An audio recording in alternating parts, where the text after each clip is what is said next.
Hello everybody.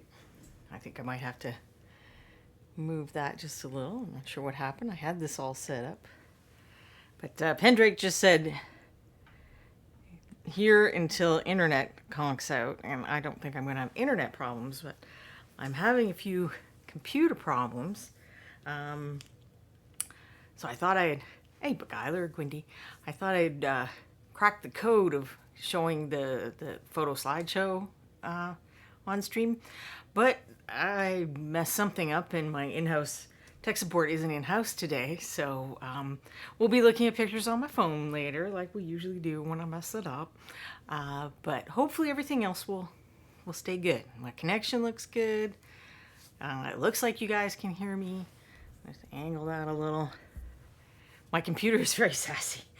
Yeah, I don't know if it's my computer, if it's OBS is kind of sassy, because we're trying to get it to do a bunch of things. I mean, there are two cameras connected and a mic, and then we're trying to, make it show slideshow and such, because this isn't my regular computer. So I have a Mac and this is a PC laptop. So I have to find other ways to get the photos from my regular computer to this computer. And so far, I guess we haven't found a way. Yes, Quindy, OBS definitely is sassy. It's like, it is really cool and it does a lot of cool things, but then sometimes it's just like, why? You did this before. Why are you acting differently now? My husband always tells me, he's a computer programmer, that computers are deterministic, but I question the statement. Anyway, we're here to talk about miniatures, not computers. And I've just realized that I did not bring my trash can over. I'm going to attempt to not generate loads of trash. I wonder if I could safely... I'm just going to go out of frame for just a minute, because it occurs to me if I do something wet, like if I make a paint mess, definitely going to want to have that there. I waterproof floors now, but if paint dries on them, it is a pain to get rid of. So, one thing that happened to me recently is, I don't know if you guys, I think you remember, so if you've been watching the stream for a while, I started off with the classic Masterson Stay Wet Handy palette. It's handy even. And I've been using this literal one is like 15 or 18 years old. But I had become unhappy with it in recent years. So when there were Kickstarters, I ended up going into two. And the second one I went into was Exemplar by Game Envy. They've put stuff in our Reaper goodie bags before. And it arrived first. So I've been using that one for a while on stream. And then just this weekend, the Redgrass one, it was the first Kickstarter I went in, but it was the second Kickstarter to fulfill the palettes, came in. And I haven't been painting for the past few days, so this is the maiden voyage of my Redgrass palette. And I'll just show a few of the features before we get started. Hey, Nico, Bob and Julie. So I'm actually not going to fully seal the lid. If I had to, give one comparison between the form factor of this one and the other, I have some finger problems, and this is going to be harder for me to get off. The average person is probably not going to care. They even have instructions somewhere for the right way to lift it off, but there you go. Let's switch to the other view. Nope, that was not the other view. Zoom out some. No, that's zooming in. Technical problems are all me today, apparently. So once you get the lid off, so this is very nice, slim. This is definitely the slimmest of the three. And I'm thinking about doing a video for YouTube where I really put them all through their paces and put paint out on them and set a timer and come back every 15 minutes, hour, 3 hours, see what the paint is like. So this is the actual little box, which has some texture so that your sponge doesn't slide around. They probably don't call it a sponge. They have a fancy name for everything. And this is the palette paper, for example, is a hydration membrane. Hydration membrane. And interestingly, and this is the first time I've seen this on any of these, it is one-sided. So it tells you to use the side that doesn't have markings on it. And I am a person who likes to follow instructions for the most part, so I shall comply with their wishes. So by reusable, they mean that after you're done, you can take it off and rinse the paint. I don't know that if the paint dries on it, like if you're someone who you painted a little bit, and this is often how I paint, like I'll paint and I'll have used up this side maybe, but this side will be fine, so I'll just wait until I paint again, because I do occasionally reuse some of the paint I might have done in the previous session. So I don't know if it's going to work great for that style of painting. But if you're just using, you live in a dry climate, you're just using it to keep your paint wet during your session, and you have no expectation of using your paint later, you want to rinse it off at the end, that's probably going to end up being pretty economical. Actually, I'm going to go back to the other view for a minute, because so if you remember, this one had this little compartment that has like a brush holder and a wash, a thing you can make washes in, or you can put brushes in or whatever. Apparently you can put dried up gunky paint in there too. I don't necessarily recommend that. Kiernico says hydration membrane sounds like a superhero sidekick. And the way they offer those kinds of features on the Redgrass palette is they have these little things on the side that you can slide various attachments onto. So this is if you wanted, the wash cups, and then it's attached to your palette, and they're on each side. So I actually would not put my wash cups on this side because I'm right-handed, so the chance of my messing up my washes would be higher, and I would put them on the left side. I do question whether I would like this. I typically like to move my palette out of the way and then move the wash thing out of the way, but perhaps that's just because I've never had the handiness of one of these. And then the other one that I got, which this isn't really relevant for Reaper paints, and I meant to bring over a paint that it was relevant for, and I didn't. But if you use like Privateer Press or another paint that comes in a little tub. Wait, I think I do have one. I have an old Reaper for one. They used to come in a tub, and it's too fat. But let's just pretend that that was fitting into there, and it would keep you from tipping it over, which I've been there. I don't know if you've ever tipped over a bottle of paint that with a twist off top or pop up top, but I definitely have. So even if I didn't attach this to my thing, if I'm using inks or whatever, this I think is a good idea. But in terms of which one is more palette-y, I don't know. I don't know yet. I'm going to concoct tests and figure it out. So since I wanted to wave it around and show it to you guys, I did not fill it with water first. There are instructions, which, although I said I do like to follow instructions, and I do, because there was a little video with the other palette, and I watched that and everything. I was disorganized today, and I did not go read up on it. So if any of this doesn't seem to turn out very well, we're going to assume that that's user error and not the item. They even say, like, I think they say 2.7 ounces is how much water to put in it, which is actually pretty nice, because I think that's the first time I've ever seen, like, even a vague guideline of how much water you put in this stuff. So I'm following instructions and taking the printed side and turning it face down. And this does have, like, a slick feel, like kind of like magazine paper, I would say. So it does feel different than any other palette paper that I have used in the past, including the official Masterson paper, which is definitely different than the parchment paper or baking paper, if you're in the UK, I think is what you call it, that miniature painters typically use with wet palettes. So I feel like I want just a little extra water in there. Although certainly dryness is not a problem here. And I was thinking about that. So if I do my big palette test, I mean, it's all well and good, but I'd be testing in the American Southeast in the summer, where we do not really lack for humidity by any stretch of the imagination.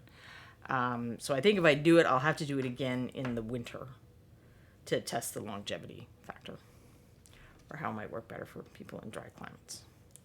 So I cannot tell if I've got the water level right, but we will put that to the side for the time being and come back to that later. Pendrake said hydration membrane also sounds like part of the food replicators on Star Trek. Teague, oh gray, oh bother, change the membrane, said Kiernico. Pendrake said coated paper stock equals magazine paper. I don't know if it is the same. I'm just, the slickness of it, that's what it reminded me of.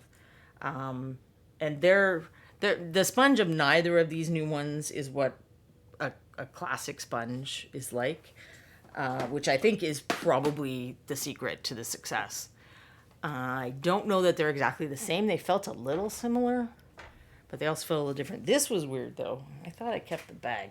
When I took the sponge out of the bag, there was actually, I'm going to say another word I bet Queenie doesn't like. There was some moisture inside the plastic bag. So I went and rinsed that off in case it was some kind of factory residue and not just water. So just to make sure that nothing got in my paint, I mixed that off. Rinse that off. All right, let's see. Let's zoom in and see what I have for you today. So we've been working on this guy. Well, this is actually, no, that isn't the original. This is the original one, the first miniature that I completed, and I will probably work on him some more. Although not this one, the copies, the redos. I have been missing that I haven't done this yet with the Learn to Paint expansion kits. So I'm kind of tempted to make this a swatching episode, but we'll see. And I will show you this guy. I also have photographs because I know that sometimes the camera doesn't pick everything up. So this is Lars Magnussen, I want to say. And he is the Bones USA miniature of the month. So if you order whatever the amount is, which I think is $40 or equivalent amount of money in your currency, you get a Bones USA copy of this guy for free. This is a Metal Master. I wish it was Bones USA. So he, the cut is at the forearms, which is an excellent place because he's got the bracers. And so if you have to fill or whatever, it's really not going to be that obvious. If it's in a smooth area, then it's way more of a pain to attach parts. But the ball and socket joint on the metal one did not fit very tightly. So I ended up, and if you've been here before, you know I have a glute curse. So I ended up doing a trick with putty that I might have to show you guys sometimes, where you putty one side and you make sure you have release on the other side. And by release in this instance, I mean saliva, because that works well and you don't have to wash it off later like you would with Vaseline. And you press the other side in, so the side with release on it isn't going to stick, but it's going to leave the impression of the correct shape. So basically I created the gap filling before I even did the gluing. I did end up having to fill just a little bit of gap that I used that paste I've shown you guys before. So I didn't need to get out epoxy or anything for that. So this guy, I kind of wanted to experiment with like textures and grittiness and make his leather worn and stuff like that. He didn't really fit the clean kind of painting that I'd done recently on the Adventuring Party and the Tiefling. So I'm going to talk about, and I did step-by-step pictures when I painted the leather panels that are on the boots and on the side of his body, which are visible because I didn't do the gluing until after this. So the pictures show that pretty well of how I did the textured leather, which may or may not be showing up on camera, but we will look at pictures later.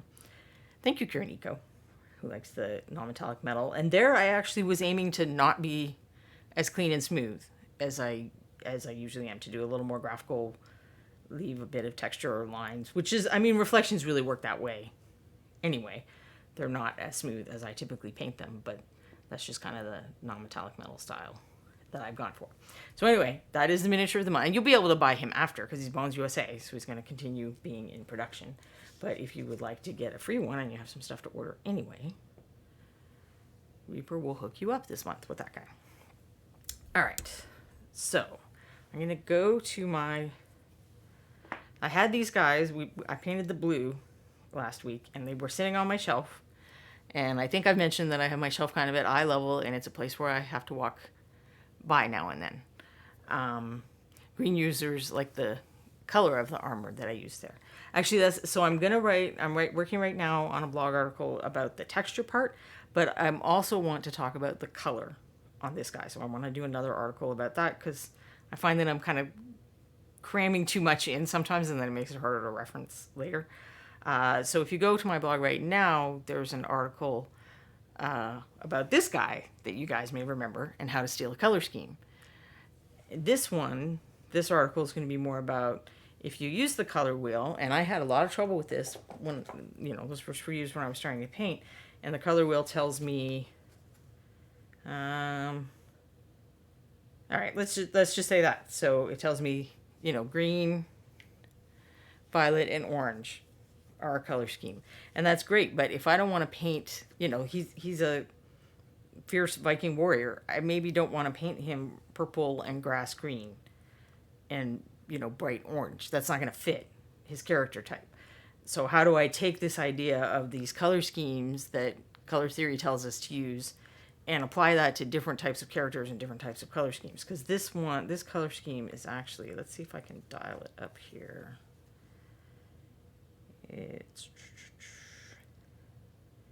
Yes, so the color scheme I actually used on Lars, and you're going to say, no, there's no color there really, is yellow green, red orange, red violet, and blue green. But I used really desaturated versions of those colors, and that's how you make that work. So I want to talk a little bit about saturation, and I'm going to talk a little bit about saturation today. So really the green is the only color that's obvious. You can see a little bit that's teal. His skin is the orange, and then it sounds implausible or weird, but the armor is the red violet. So it's really desaturated version of it, but it's red violet.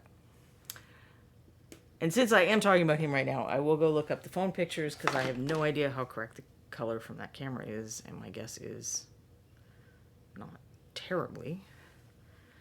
So it may be more obvious that there's a little bit of pink essentially in the armor. Even though I wanted him to look, manly and fierce and whatnot, I did want to use the red violet. And then it's also not going to be obvious that the yellow green, that's kind of the color that's in his hair. It's just a really desaturated version. Instead of using a yellowy cream color, I used a khaki cream color. So it fit in with the yellow green. So that's Lars. But on the topic of desaturation, I guess it was on my mind this week, because when I was walking by these guys on my shelf, if you look at them together, they don't, it really doesn't go. And it seemed even more striking on my shelf than it does on the screen. It's like this blue does not go with this blue. So what's happening there? And what's happening there is saturation. And it's going to be the most noticeable when it's a situation like this, when the colors are close together. But sometimes when you're having color problems, it may be related to saturation, but because it's not this close, it's not going to be this obvious. So I got some color cards, and I'm going to kind of talk about what I mean. So on the subject of a close color, so blue is pretty close to blue, obviously. But if you look at the color wheel, green is kind of close to blue as well. So let's find out what happens when we test various greens. Maybe I can figure out how to hold both these guys at the same time. And I'm just going to use the shields because it's a big blue area. So if you look at this bright green, I'm not saying that's like a super appealing color combination, but if you imagine that being on the grass of his base instead of, part of his outfit or something, it works. It doesn't work as well over here. It's not eye-searing, but it's so much brighter that you're going to draw a lot of attention away from the guy if you use like bright spring flock or grass over here. You're going to want to pick a different color or see if you can do washes or dry brushing or something to take down the saturation of your flock or your grass, if that's all you have is that color. So then let's look at a desaturated green. And if you're wondering if I stole these from the hardware store, yes. Well, I was looking for paint once, but I was never looking for that color paint. So here's a desaturated green, and it kind of does the opposite thing here. It looks a little sickly against the bright blue. But it works great over here because these are both desaturated colors. This is a pretty vibrant color, and then this is a heavily desaturated color. But what happens if we kind of split the difference? So we've got these two greens, and I get something like this. It's not as vivid as the first, but it's not as desaturated as the second. And splitting the difference makes it a little more comfortable, where it could kind of work with either of these. It might not be the best option, but you can make it work option. Sometimes it's less obvious with colors that are further apart, but so let's look at orange and red. And I think it'll generally still hold true, but I guess we'll find out. So this is, they even called this emergency zone, is the color of this paint. So there it is against the, and if you recall, orange is the color complement of blue. So these are colors that should work together well. But they also, part of being a complementary color is that one excites the other, one makes the other one stand out more or more intense to our eyes. So that it's going to be a lot if I do that. But this is, I don't know, this is just not that pleasing. This is too much for this blue to work against. You could find ways to make it work maybe, but maybe not. So now I have a salmon, and this is getting close to a skin tone. And partly we will think that skin tones work with pretty much everything because we see skin tones next to pretty much all colors. So browns and tans and skin tones and hair colors, things like that, we will tend to think look okay with just about every color. But this works where the other orange didn't. It also works on this guy because it's so close to a skin tone. This is a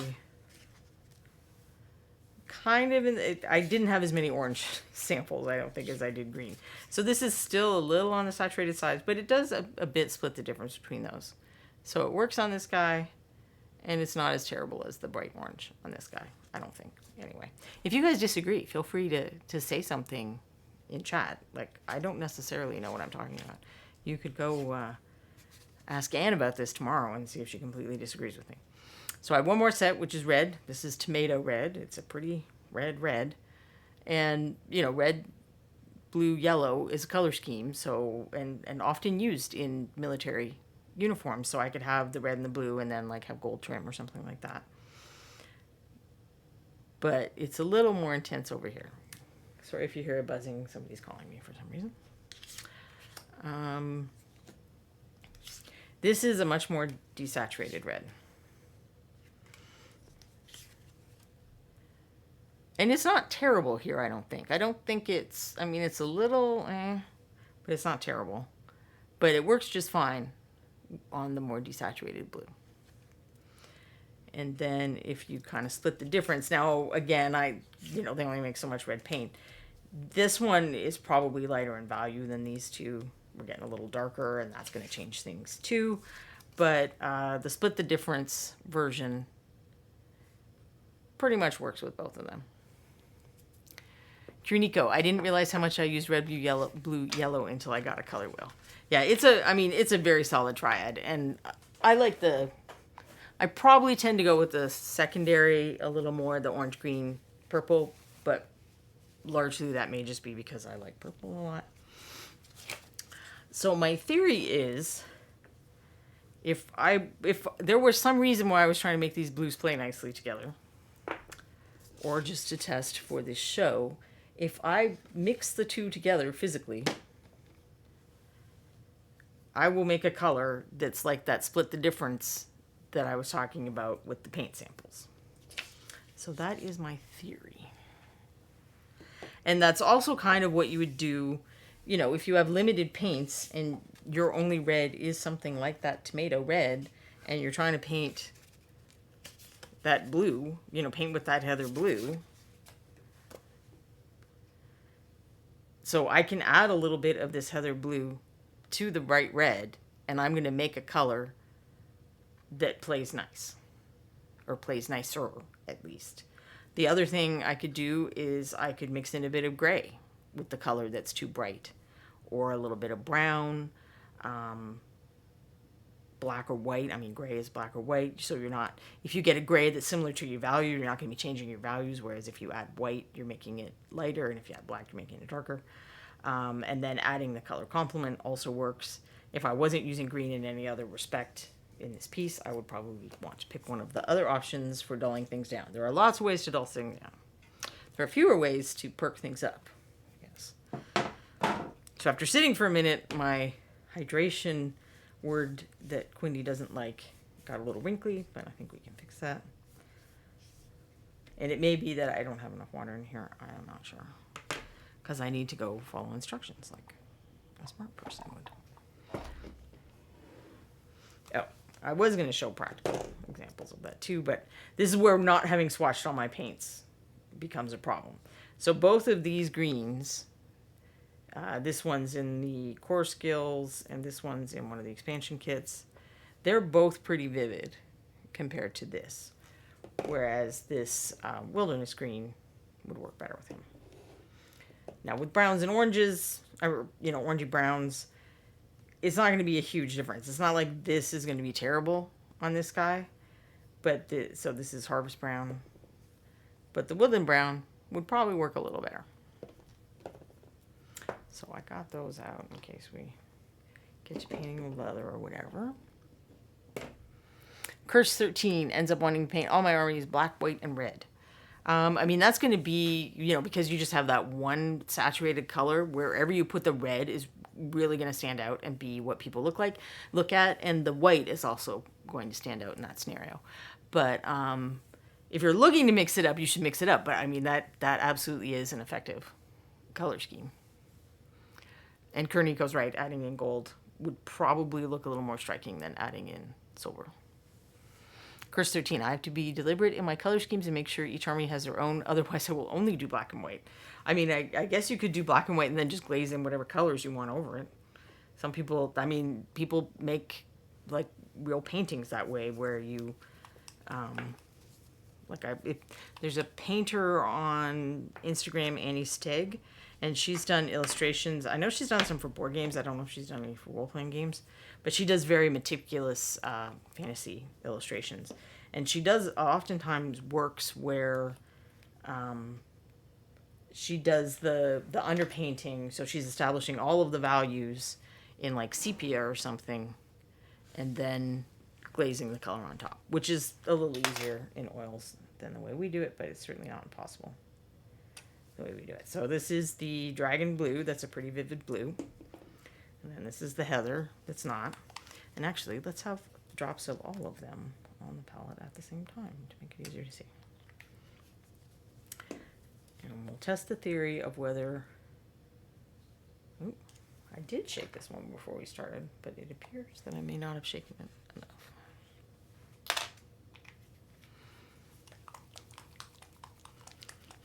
So this might end up being a bit of a runny mix because I think I have a bit more medium in that first drop. And since that second drop was a lot of a drop, we're just going to borrow some from here to mix into the middle. Now, if you've been here before, you may have heard me talk about tinting strength, which is that sometimes some colors are very strong in mixes, so you only need a little bit, and some colors are weaker. It looks like this Heather Blue is a weaker color, so I'm not really doing a 50-50 amount of material. I'm going for a 50-50 visual equivalent between them. So I don't care how much of which blue it takes to get there. I want it to kind of look half and half. If that makes sense. I'm not sure that it does. I'm just going to put that out of the way for today.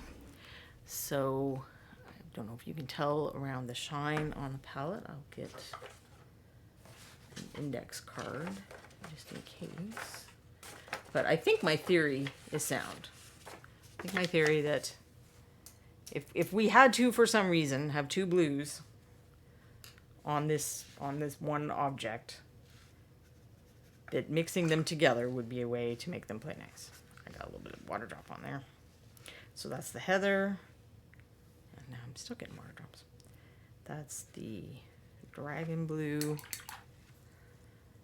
And this is the combo.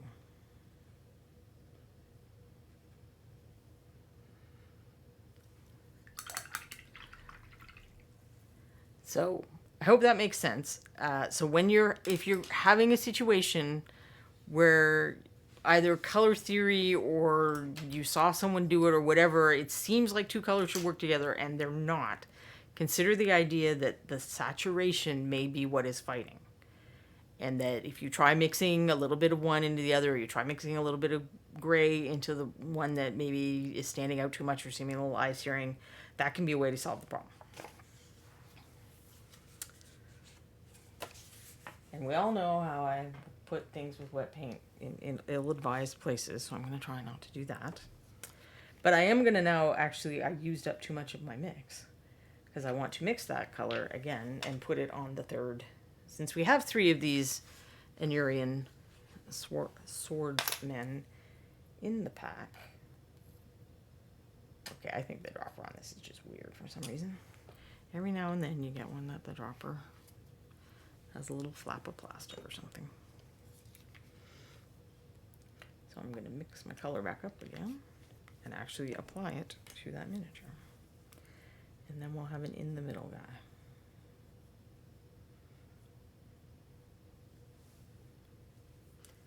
I can see if it matches my original one.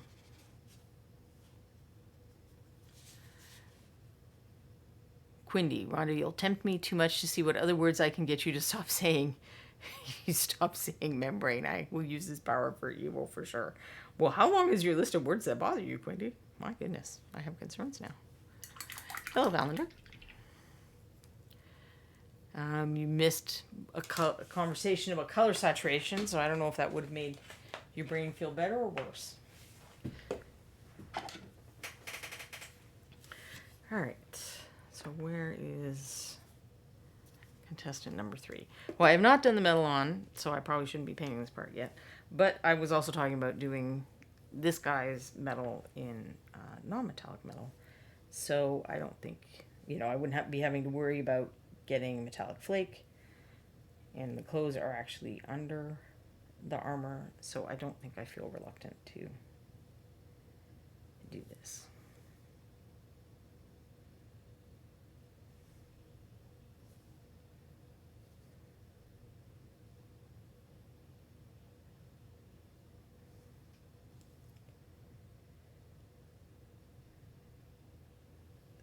So I don't know if all of you watch Reaper Errant, which is a role-playing game run by Nightheart Games. That it's doing the thing with the palette, isn't it? Alas, palette must go out of frame for, I guess. Anyway, so Reaper Errant is the role-playing game that Nightheart Gaming runs for some of the Reaper artists, and we play every other Friday. So we didn't play this Friday, we played last Friday. If that sounds at all interesting to you and you haven't watched before, I would say going to watch the most recent episode would be one to check. Because, it stands alone as a story pretty well.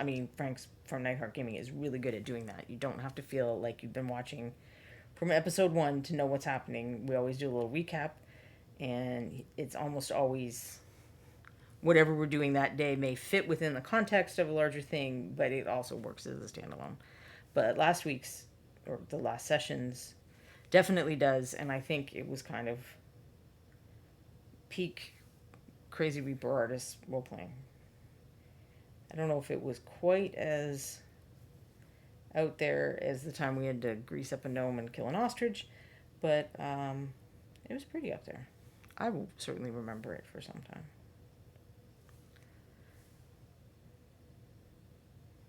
And I'm sure that Quindy has uploaded that to YouTube as well as it being available here on Twitch.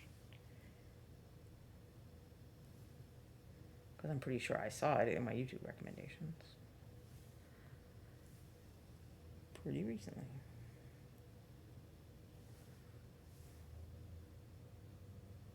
If you use YouTube, how do you feel about the recommendations? I feel very, sometimes I find cool things, but then it's like you watch one video that's something else. Like maybe you don't normally watch people role-playing, and then you're going to watch us role-playing. And, well, actually, it's more likely to suggest things off the Reaper channel than other people doing role-playing videos, I suspect. But it'll just start recommending all these things to you, and it's like, no, I wanted to watch one movie trailer. I don't want to watch every channel that does movie trailers and movie analysis and whatever else that you're now recommending to me. I want you to go back to recommending all the art that That's what I've carefully curated you to talk to me about. I'd watch one other thing, and all of a sudden you're going nuts on that.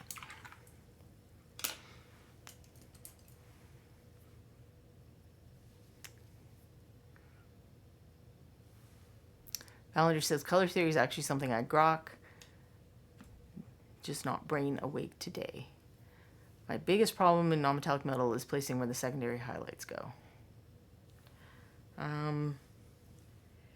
I will go ahead and be upfront that my general philosophy to non-metallic metal is far more in the make it cool than make it a completely accurate school.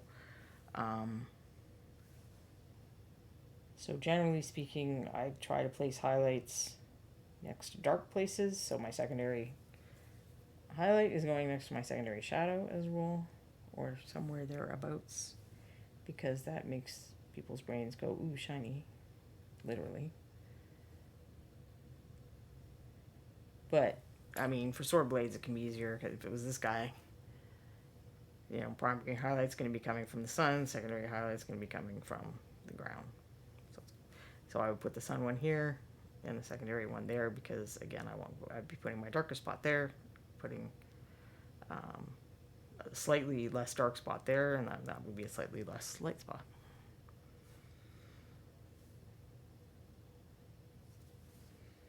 That's right, he's got this little cowl or whatever it is.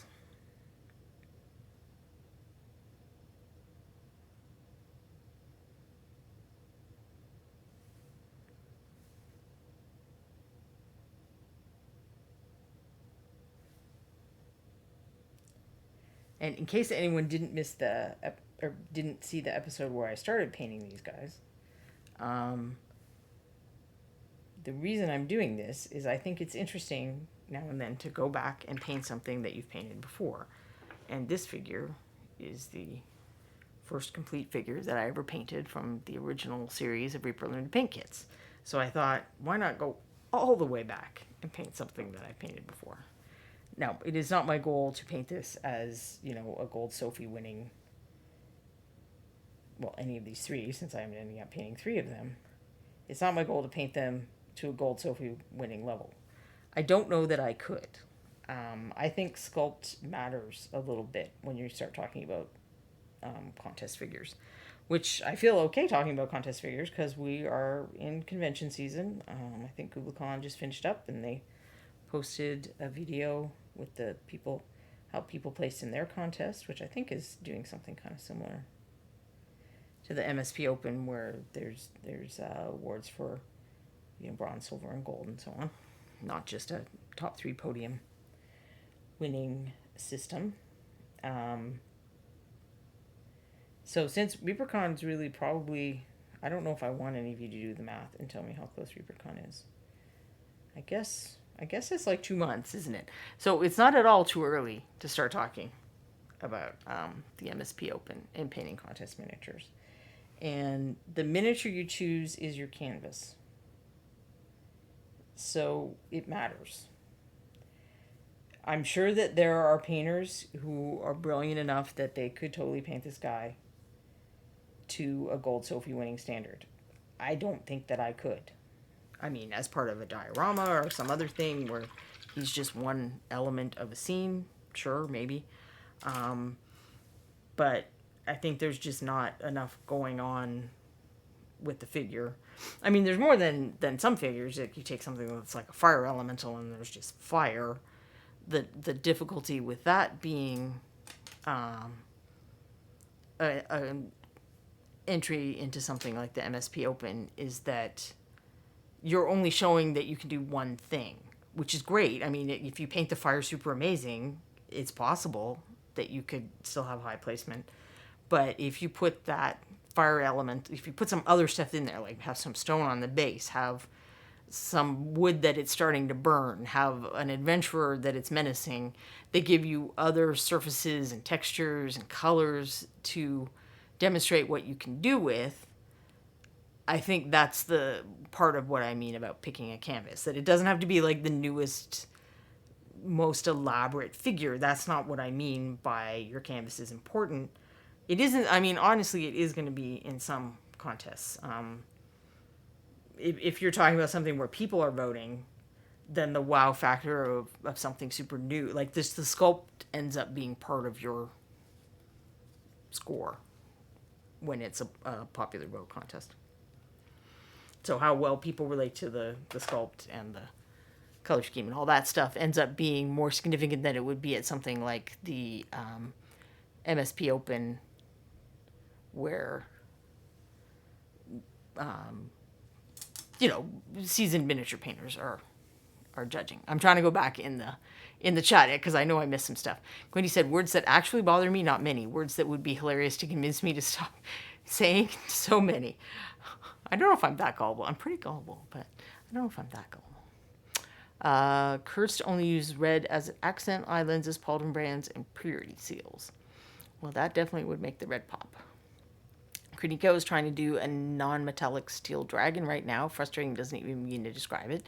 Yes, a dragon in non-metallic metal is definitely frustrating.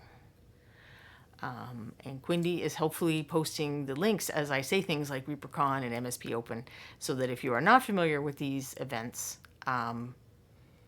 you could check it out. Valander asks, in the MSP Open, I could sculpt my own figure and paint a Tantor. Absolutely. That would be an excellent entry into the open category. So I know it's confusing. The contest is named MSP Open. There's also an open category in that, as one of the categories within that overall contest. So there's a painter's category, an open category, diorama category. I want to say ordnance. I should know this because I'm a judge, but there were some changes now and then. Like, we didn't originally have diorama. We added diorama because our community is great and tells so many stories and makes dioramas. So we wanted to recognize that. I'm going to take this opportunity just to fix something I see on this guy's shield.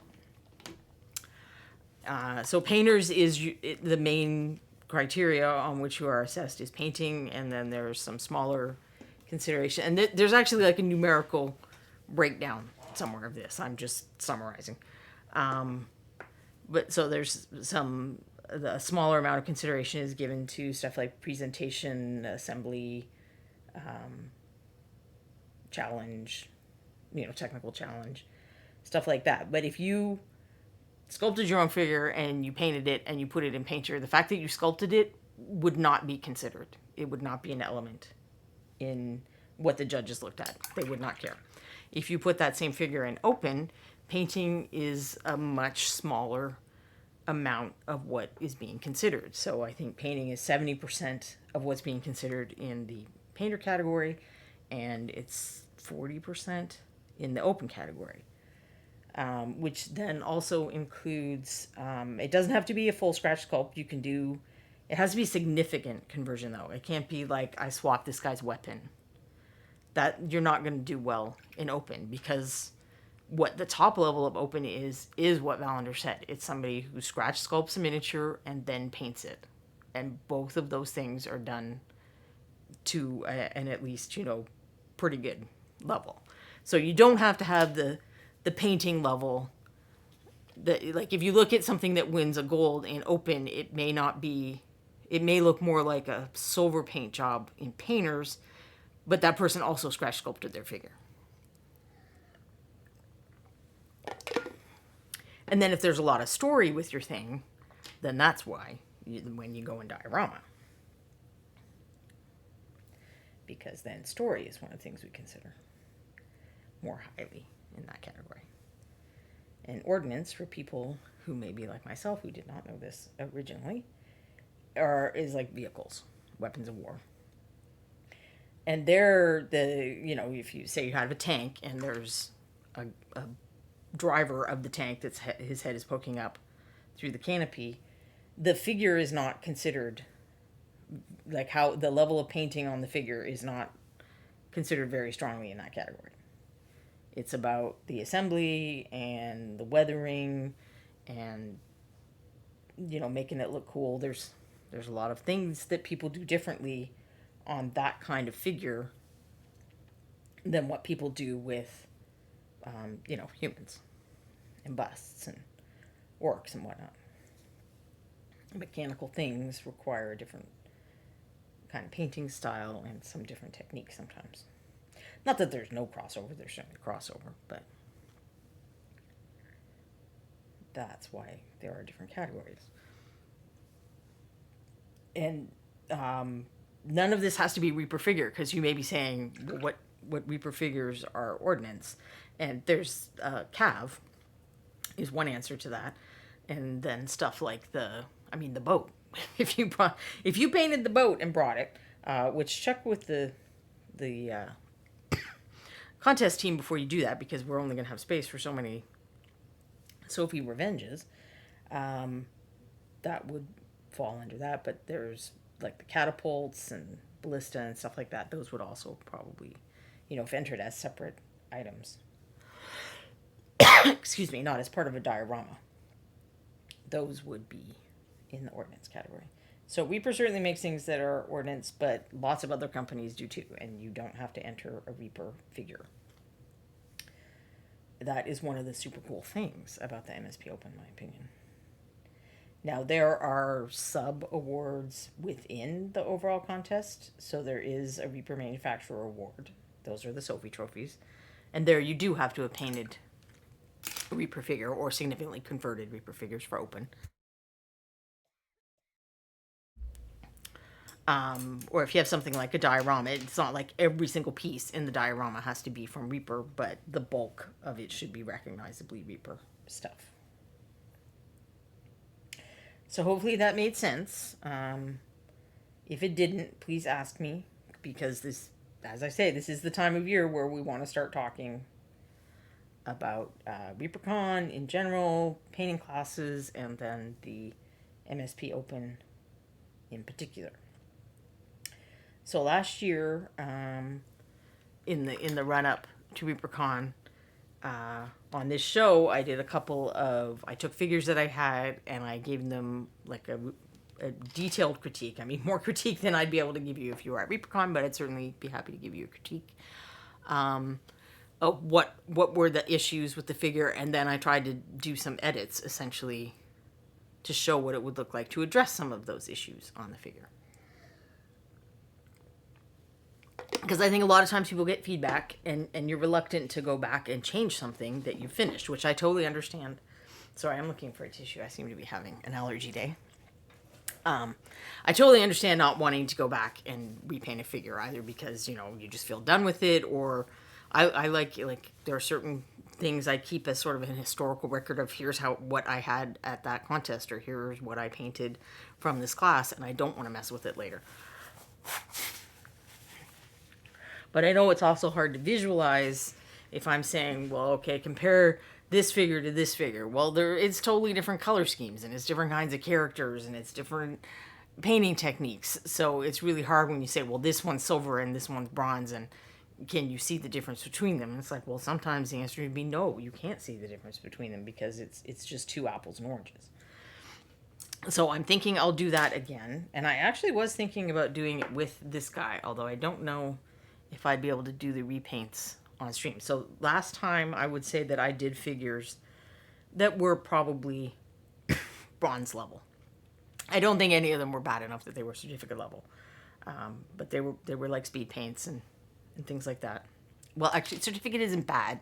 If you've just started painting, certificate is fine. It's an awesome achievement. I'm just saying, for me to have painted, even doing speed paint or whatever, I should hopefully be painting at least bronze. I don't know. That came out awkward, and I think I insulted people, and I didn't mean to, but I hope you understand what I'm trying to say. I'm not trying to be judgmental, because that's one of the things I love about this contest. You are competing against yourself. So I'm saying that in the context of judging myself, not other people. So you go with the goal and the expectation of gradually improving your own abilities, if that's what you want to do. Because I don't feel like you have to, just because you're interested in miniature painting, even if you're interested in taking classes and stuff, you don't have to expect to, your goal doesn't have to be, I want to be a gold, medal winning painter. Like, if you don't enjoy competition painting and you'd rather paint more miniatures faster for your game, or just for fun, or it's just something you want to do when you get home and you don't want to have to put that much thought into it, all of that is absolutely awesome in my opinion. I'm addressing these comments to people who are wanting to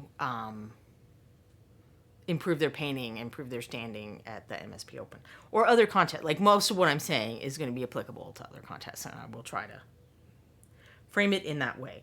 But my intention with this guy, when we started painting him even, was that he's going to be more of a silver level figure, an intermediate level figure. What could I do to improve him? Can I improve him to gold level? I don't know, probably not, but I can at least improve him and start showing him where I would go. Some of that is detailed enough that I don't know if I could do it on stream while I'm trying to remember like 3 things at once and I can't see as well. But I can at least talk about him on stream and then go do the fixes and then bring him back the next week and show you. But I will also grab at least one, more bronze level figure. Because I had 4 candidates last year and we ended up only working on 2 of them. So I certainly have some options for that. Maybe these guys when they're done. Stuff like that. Should be options. I don't know if that sounds interesting if you were here last year and you'd like to see more of that, or you weren't here last year, so you'd love to see more of that. Pendrake said, did anybody answer Dogfather's question about MSP? He posted it on the forums. I've been on there recently, but I don't know if it's as recently as that because I don't recall a question. Maybe I didn't look in the right thread. Do you know what the question was about?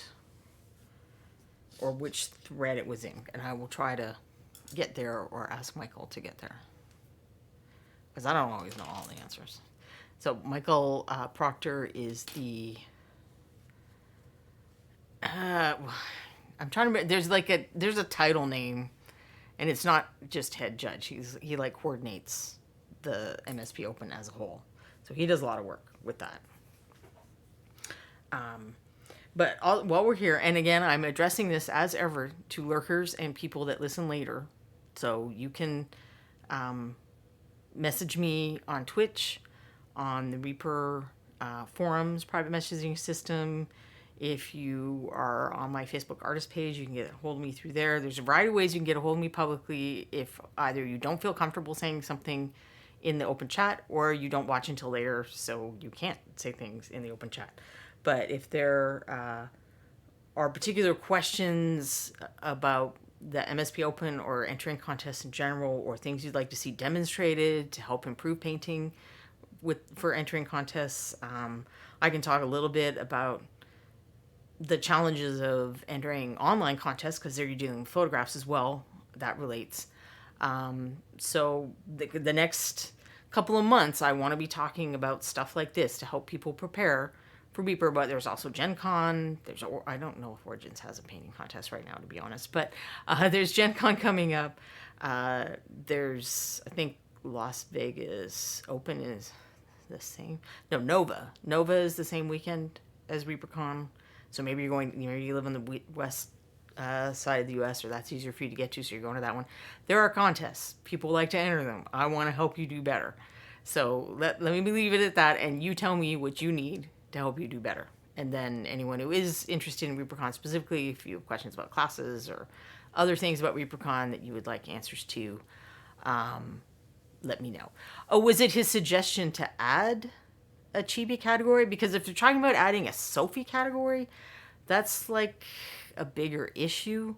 Last year I thought there was a chibi manufacturer that did a chibi contest. Bombshell does have their own competition within the contest, but so I think I did see that. I wasn't quite sure how to address it. I'll go back and look for that question and see if I can draw it to Michael's attention. The idea of adding a new category of Sophie Trophy, that's a fairly big thing. Like, we have done it. We added diorama, and we may have actually taken away ordnance, because the way that entries worked out, it's just Reaper doesn't have that many ordnance things. So ordnance is still a category within the overall MSP Open. We may have taken it out as a manufacturer's award category. So some of the ones that Reaper does are Reaper related. So there is a Mouseling one, because that's Reaper's product. So they make a Mouseling one. So there's a Mouseling special award. There's also a monster special award, because we know that it's really hard for monsters to compete against character type. Like, people like looking at people. So to But a lot of people like painting the big monsters, and Reaper has some super cool big monster characters. So to make to make it a little more interesting to paint those, there's a special award for large monsters as well.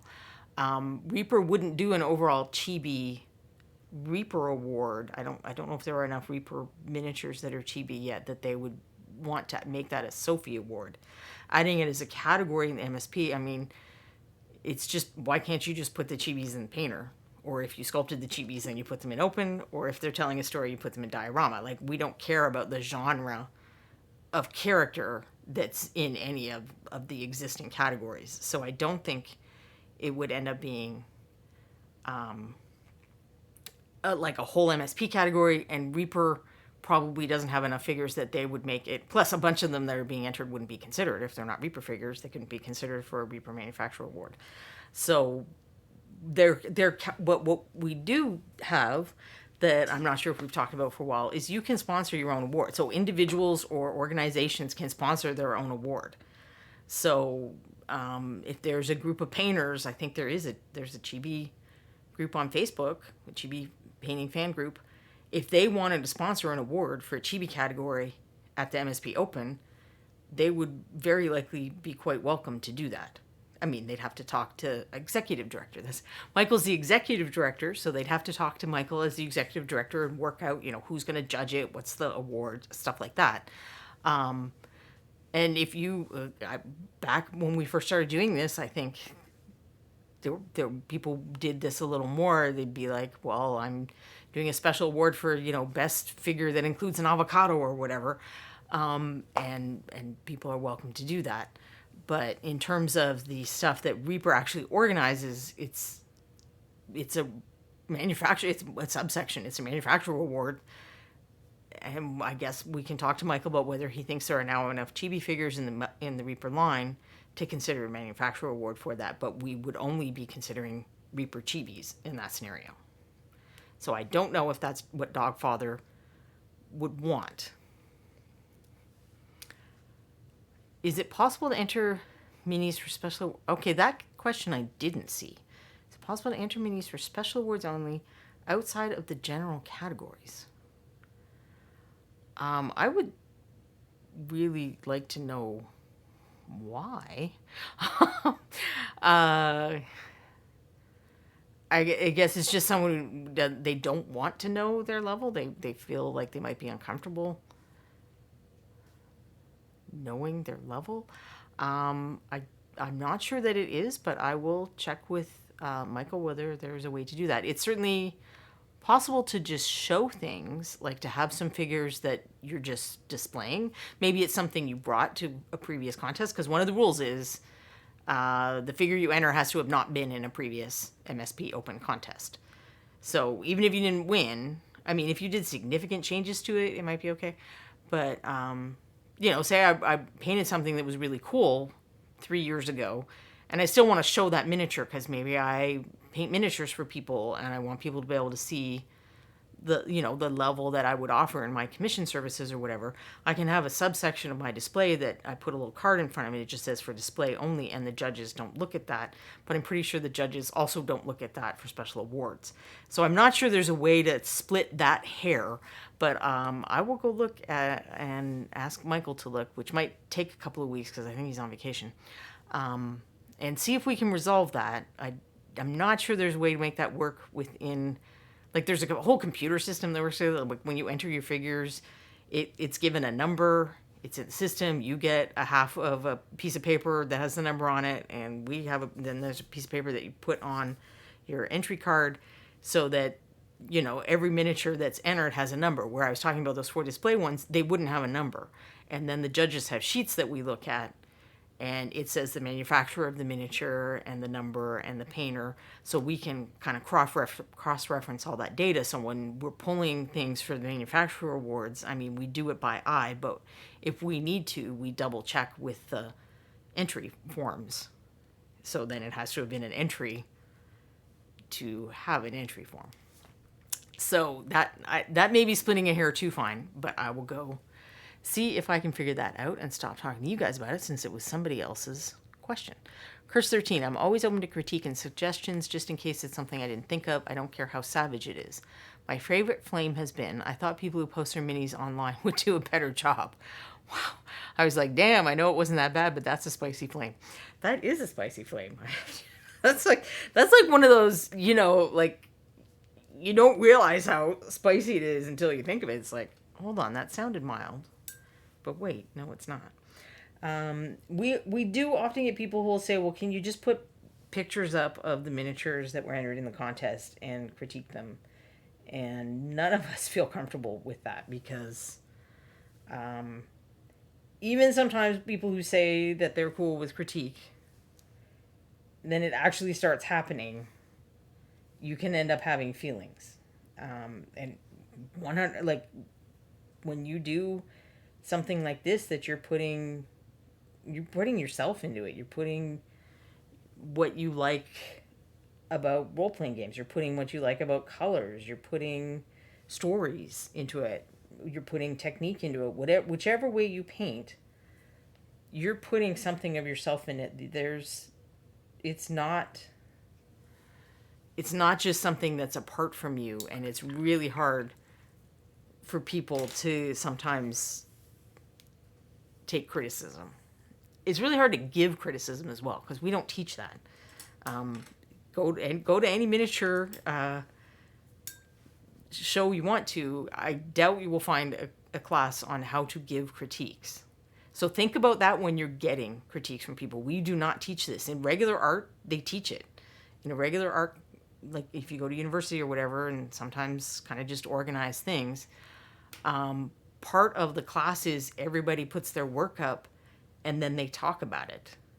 And you talk about what you like or you didn't get. And it's, you know, you think about a writing group. It's the same thing. People share their writing and then they get feedback from other members of the writing group about, well, this didn't make sense, or I think this part should come before that part, or you use way too many adjectives, or, you know, I love this guy's character voice, or whatever thing. Right? I've never actually been in a writing group. Well, actually, I guess I was once. But you get the idea. We don't do that with miniatures. But we expect people, just because you're good at painting miniature, you should be good at conveying information to somebody about their miniature and giving them a critique. And just keep that in mind. So, like, we're trying. So sometimes people aren't great at giving critiques. I will share my most savage one. I may have shared it before. I'm testing my shadow colors, and I think I'm going to have to go get another one, especially since this paint isn't even mixed. So my most savage critique was, so it started out great. This is technically almost perfect. It starts out great, but it has no soul. It was like, oh, damn, right in the liver. And the interesting thing about it is, I don't think it was wrong. Like, it was really hard to hear that, and I had to think about it a while, and I think that actually encapsulates some of my biggest negatives. Things I don't do very well in painting is I don't focus enough on story and character. So it sometimes is, I mean, I don't know if that's the exact phrasing I would use, but I think that was actually a pretty on point critique. So Pendrake said, would that be an idea for a super expert level ReaperCon class? Actually, I don't think you have to be super expert level to start giving critiques. I mean, it's going to be harder to critique things that are way better than your current work, or that you currently understand. But the trick would be getting people to take it. So I ended up incorporating some of that into a class that I used to do called Level Up, and I may still do it again.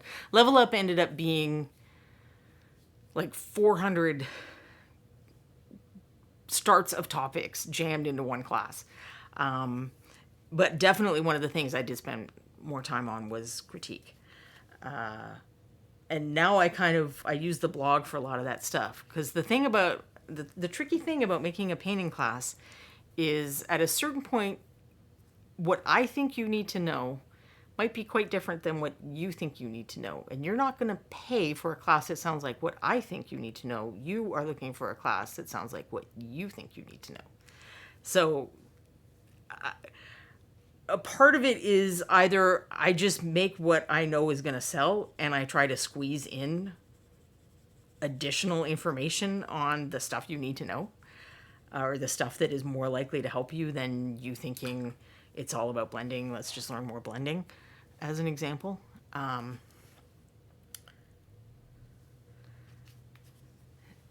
So I think a lot of us end up doing that, but it's a challenge to, and this is not exclusive to miniature painting by any stretch of the imagination, because I see the exact same thing happening when I'm studying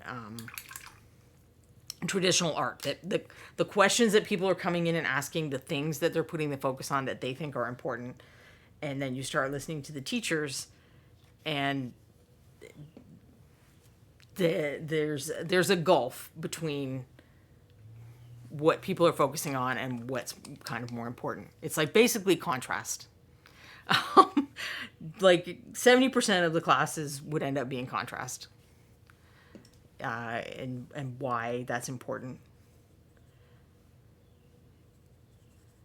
Well, maybe not 70, but then also form, knowing the shapes of things and where to put the shadows and the highlights to make the shapes of things, which kind of comes back to contrast.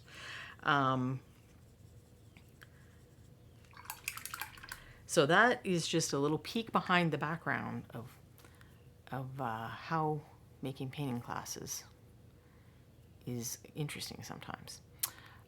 Which is not to say that I don't think we should ever try it. Just that I actually, so right before COVID, I was getting ready to go to Adepticon, which got canceled. So I was getting ready to go. I think I had like 3 cons in a row that I was frantically preparing for. And I was wanting to debut a new class at Adepticon, which was, I was going to call it Critique Clinique. And basically I was going to go through miniatures that I had painted of, varying skill levels and styles, and critique them, and, to try to give people an idea of how to apply that to their own work. And I didn't attend this year, but I'd been attending Adepticon for several years. So even though I'm not, a well-known painter on the GW side of things, I had been getting a good reputation as a good teacher. So my classes usually sold out pretty quickly. And that one did not. It didn't sell out at all. So, the con was approaching and that class still hadn't sold out. And I was doing a ton of work for it. And I think it would have been a very interesting topic. I think it would have been a lot like my level up class, but more focused with more visual examples where you kind of dive into the nuances. So, part of it, maybe I just didn't come up with a great name or explanation for it. But any class that I would do where I'm saying, okay, we're going to paint textures, we're going to do blending, we're going to do something else where you have a brush in your hand and you're painting, is going to sell out. Once you reach intermediate level, your problem's probably not about the brush in your hand as much as the colors you're picking and the values you're choosing, the level of contrast, all that kind of stuff. But people want the hands-on stuff.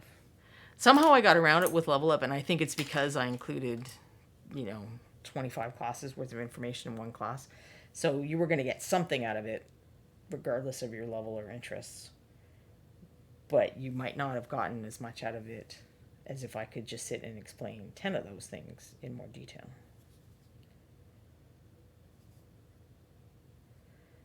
And it matters because, the way Reaper does things, I think of it as there being sort of 2 different ways that conventions have miniature painting instructors. So one of them is the guest system, where your arrangement with the, oops, why don't I just put blue all over his face? I already got blue on his hand. Your arrangement with the convention is you will do, X classes, and you probably are talking to them about what topics they want you to do. And maybe you'll do judging and do a panel, some other thing.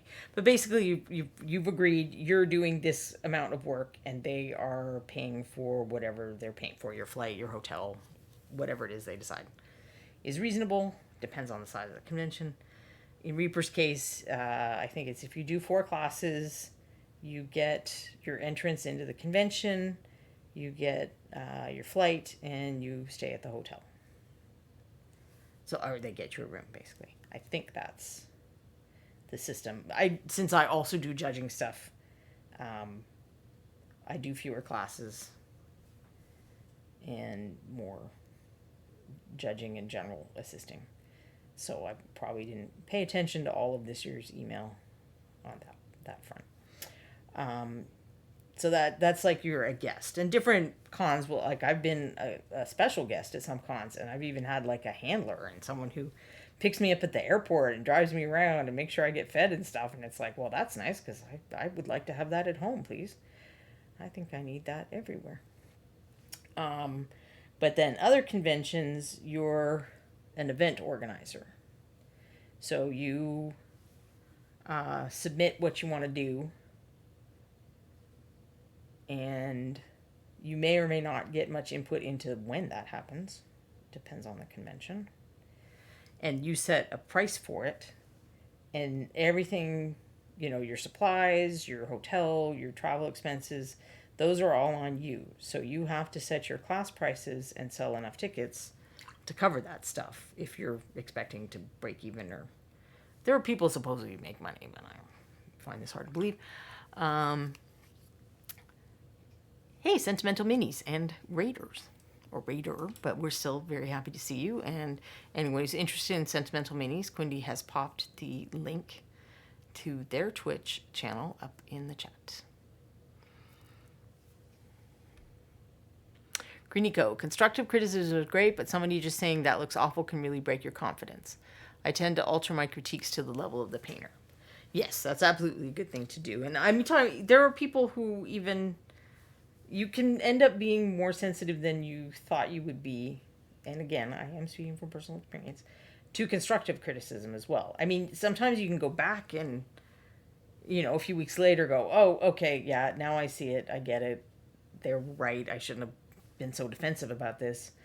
But people do get defensive. So I would never, ever publicly critique somebody's work without their permission, and I'm not that excited about doing it with their permission because they may think they're okay with that and then discover they're not, and then I get this reputation as being this horrible person who said these terrible mean things about them and they hated it. So this is why we've been reluctant. I mean, it's not the only reason. I think there are technical reasons why just pop some stuff up on the screen and give critiques is not as easy to do as it seems like it might be.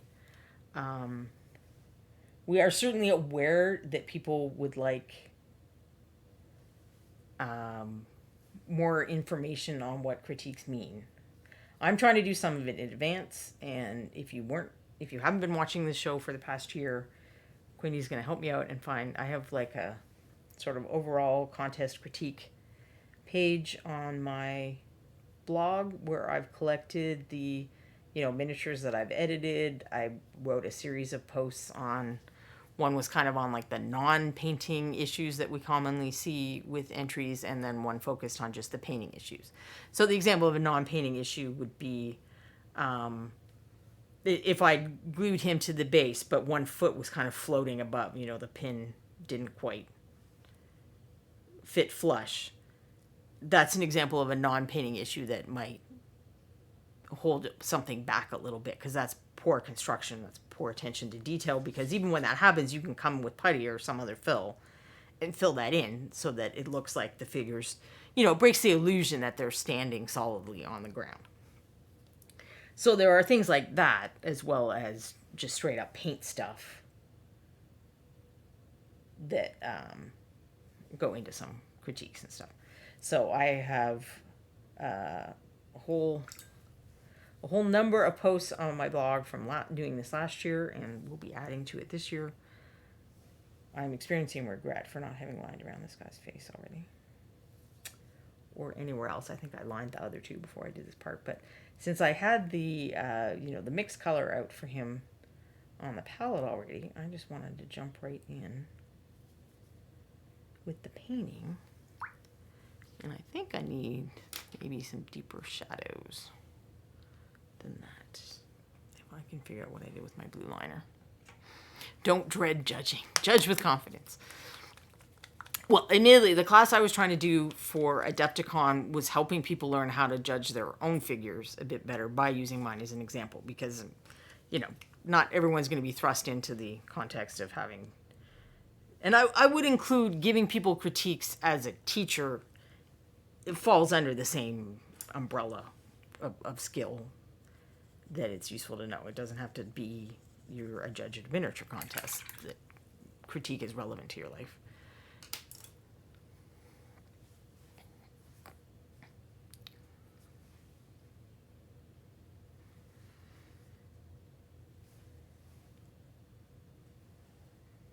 I'm just trying to get some deeper shadows. So I had started with the Storm Chaser Blue, which is one of the colors in one of the Learn to Paint expansion kits. Do I know which one? No, but I have a cheat sheet here where I can figure it out. It's the expansion to Layer Up. And this includes some tips for the people who like recipes, color recipes. And I know there are some people who buy some of my, paint kit things because of color recipes. There are tips on use this as a shadow, use this to shade that, and so on. In those little pamphlets that are in the Learn to Paint expansion kits. Sorry, I'm probably making you seasick today because I'm moving around so much. It's only been like a few days since I painted, but it feels like longer. I feel rustier. To get back in the saddle. But I also want to finish my blog post about painting the textures on Mr. Lars. Partly what was interesting about that is I had to reverse engineer something I had already done, which is when it becomes handy that I do stuff like do things on stream or write the blog, because I will sometimes have reference to, I will have had to explain things to other people, so I have some kind of clues and map. But if you don't do stuff like that, you can consider having a painting journal. And it does, it's not necessarily Dear Diary, today I tried to paint this dragon and it sucked and I hated it at the end. I mean, if that helps you, by all means. But it can be more like Valander's trying to paint his non-metallic dragon, and he's like, today I experimented with doing the shadow before the mid-tone or the highlight or whatever, and I think it looks way better. And then that's something, maybe he doesn't paint non-metallic metal again for a few months or a few years, and he's forgetful like I am, and he's like, dang, how did I paint that dragon? And he can go back and look at his journal entries and see if he had any comment on how he painted that dragon.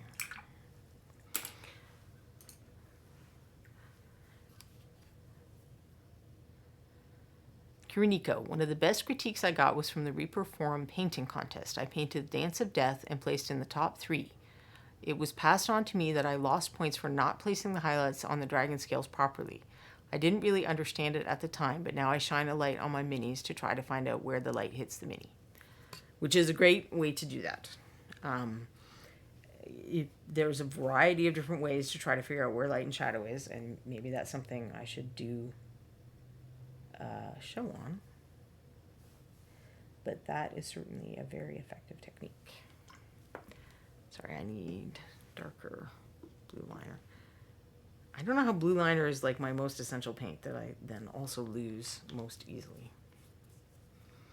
I'm probably not alone in that, but just enjoying the irony, I guess. I mean, that's the thing about critique. So the other thing I would say about critique, and this is something I do talk about in my level up class, is because I was mentioning we don't train people on technique. And I don't, or on critique. And I don't think that only experienced painters have useful things to tell you. It's sometimes pretty valuable to just ask, your friends that don't paint or your mom or whoever, just to look at something and give you their impressions. I have my husband for this. He's not going to give me the in-depth, the blending between the skirt and the shirt looks stupid or something. He's not going to see that. First of all, the guy's half blind. He's definitely not going to see that. But he will occasionally say things like, well, why is this like this? I don't understand. It doesn't make any sense. And if I don't listen to him, I will probably enter a contest and find other people saying the same thing. Because I used to, and this is an example that I would use in my level up class. So weird games, before they really had a lot of the game, they used to be kind of one of the top locations for just general miniature hobby talk, and they used to run these contests, forum contests.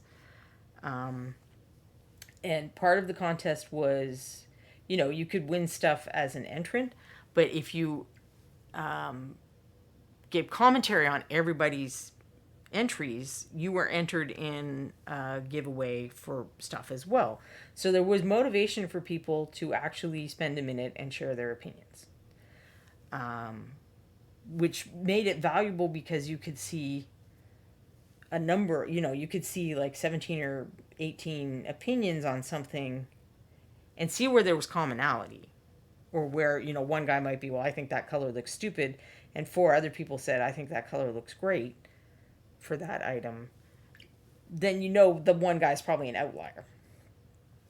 But there was one time I entered and I had a piece that I had, she was on like a doing sword exercises, standing on a stone was how the piece came, and then I put that within a little pool of water, and I added a lily pad and a frog. And I looked up, you guys know I like to reference, right? So I looked up lily pads, and I found plenty of lily pads that do not have those radiating lines out from the center. But when I say lily pad, you probably think of one that has those radiating lines out from the center. And I swear 75% of the comments on that piece, which I think actually did win something, were about how the lily pad was wrong, where were the lines. And my husband had asked me that before I entered it. And I'm just like, well, not all of the lily pads have lines. That's where they are.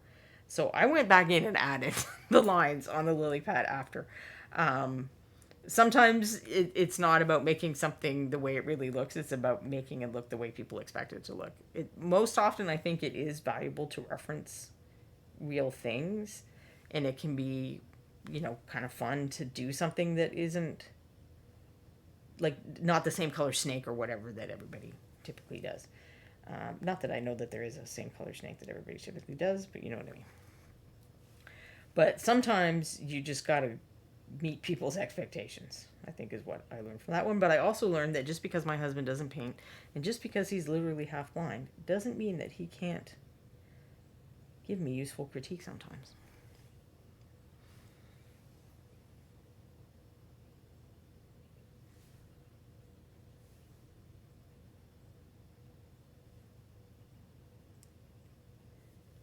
But yeah, because also in my class where I talk about critique, I'm talking about taking it as well as giving it, because they're both tough. And the thing that I see people do wrong accepting critique, and I mean legitimate critique, not just somebody saying that's crap or even that's great. That's great is not that useful. That doesn't tell you which part is great, how to do it again or whatever. So talking about legitimate, well-intentioned critique. The mistake I see people most often make is saying, yeah, but, and not really stopping to listen to what the person giving the critique is saying. So it might be, well, I'm not really buying this wood texture or whatever. And the response people, yeah, but I was working on the cloth. That wasn't the part that mattered to me. Okay, that may be true, but you asked this person for their opinion, and they're giving you their opinion. it matters. And the more you kind of go back, like the more you push back on someone, and where you say, no, if that's not true, that look right here, I did what you said. I did contrast. Look, it's black here. I did contrast. Or things like that. Like that's our natural response, is kind of to defend our work. But you got to find a way to just shut your mouth and not do it. Because the more you do that to people, online, your friends, whoever, the less likely they are going to be willing to actually give you critique. They're just going to say, oh, it looks great. I really like the blue here. And they're going to stop being honest with you because they don't want to have an argument about it. And that's perfectly fair. Like, your response is perfectly fair and reasonable. But understanding that the people you're talking to are going to have a response to that response is something valuable to think about. So if you actually want people to keep giving you critiques, you have to make it not painful for them to give you critiques. And if you're, sometimes you'll be fine, but you're talking to someone who's been burned by other friends who got upset. It might take a few times of, we were talking about earlier in chat, somebody saying I'm open to even the harshest critique. It might take a few times of you saying that, of you kind of being okay with what they say, for them to actually really start bringing the heat. And then the other thing you have to remember is, because we aren't training people on this, and we're pretty self-taught in general as a hobby. Like, there are people like Anne who did go to art school and stuff, but the majority of us did not do that. We don't necessarily have the language or the understanding of exactly what's happening. So it's not always, you don't always have to listen to the exact content of what the person is saying, but it's good to think about the fact that there's something they didn't like. So they're going to be trying to problem solve too. So they're going to say, well, I don't quite love it. I think maybe it's this color just doesn't work. Or, I don't think you got the reflections on the non-metallic metal in the right places, or something like that. They may or may not be correct about what the problem is. So you need to pay attention to the fact that there's a problem, and maybe kind of the area that they're talking about might give you some clues, but then you have to start being a detective. And, maybe it's not that one color doesn't work, it's just that the color scheme overall doesn't work. Or, the colors together don't work. Maybe you took that color from this painting and this other color from somebody's miniature that you liked, and they look great where they came from, but they don't look great together.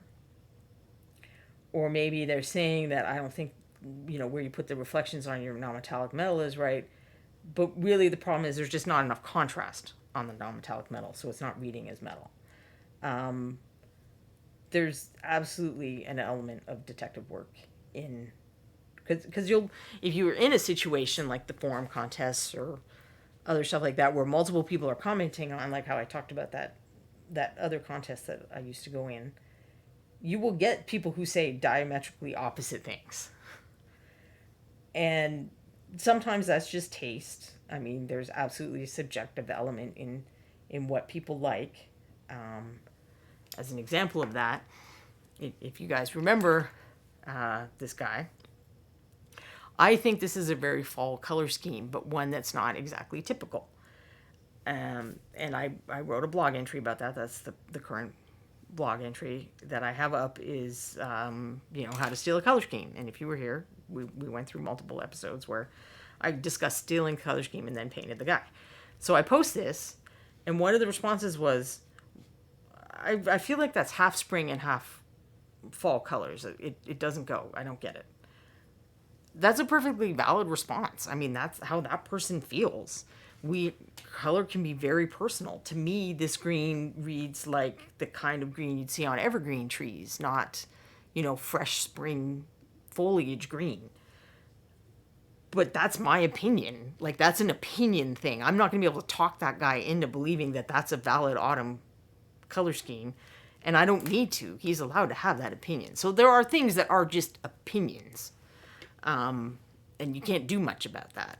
So in any given contests, like I find myself agreeing with about 75% of the results, and then there are 25% of things I'm like, or 20, it'd be like, well, I thought that should have been way higher. I didn't think that was as awesome as everybody else seems to think. What am I missing? I don't get it. Some of that just comes down to taste. Valander has received the ammo for a cat toy.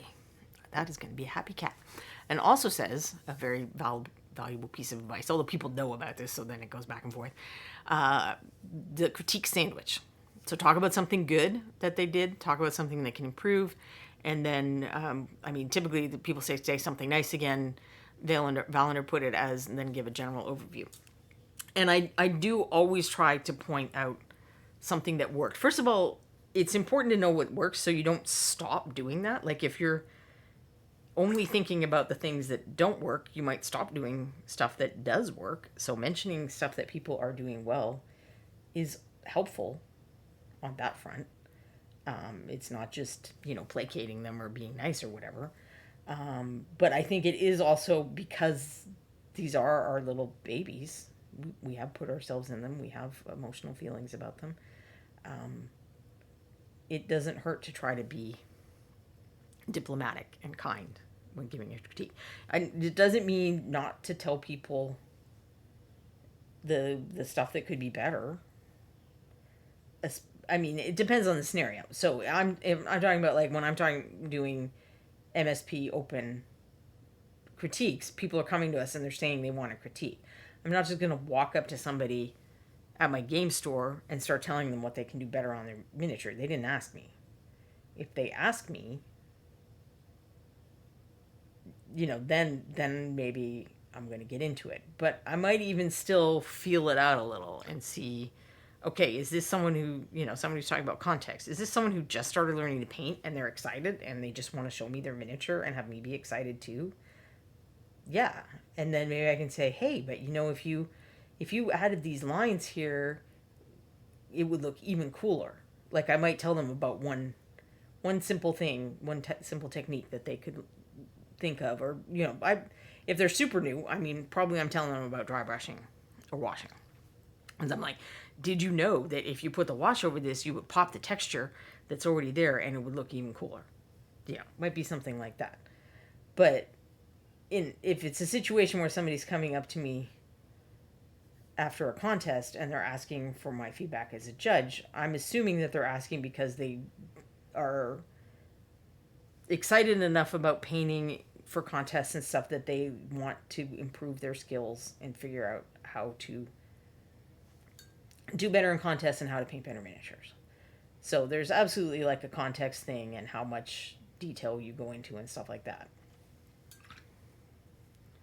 If that makes sense. And that's part of the problem with the idea of doing the just grab some stuff off. Just grab some of the slides at ReaperCon and start talking about them. It's like, okay, well, some of those people might be excited about getting an in-depth critique, and some of those people might not. So we tend to prefer to get our own stuff, because I don't mind telling you how much I suck, and I can go back in the archives of previous sucknitude and find different styles and levels and periods of painting that I sucked at.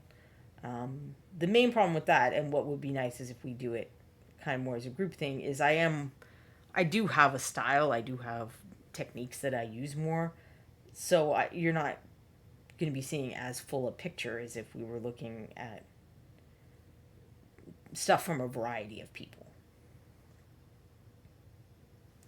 But yeah, I have no compunction about telling you how much I suck all day long.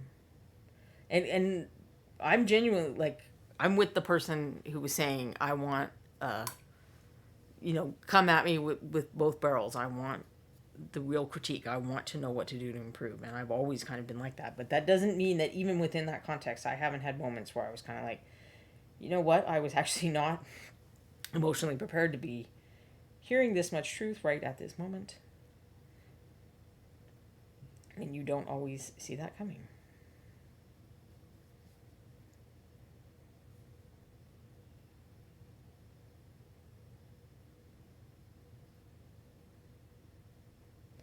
But I guess I would say the thing about that, because I did have that moment not that long ago.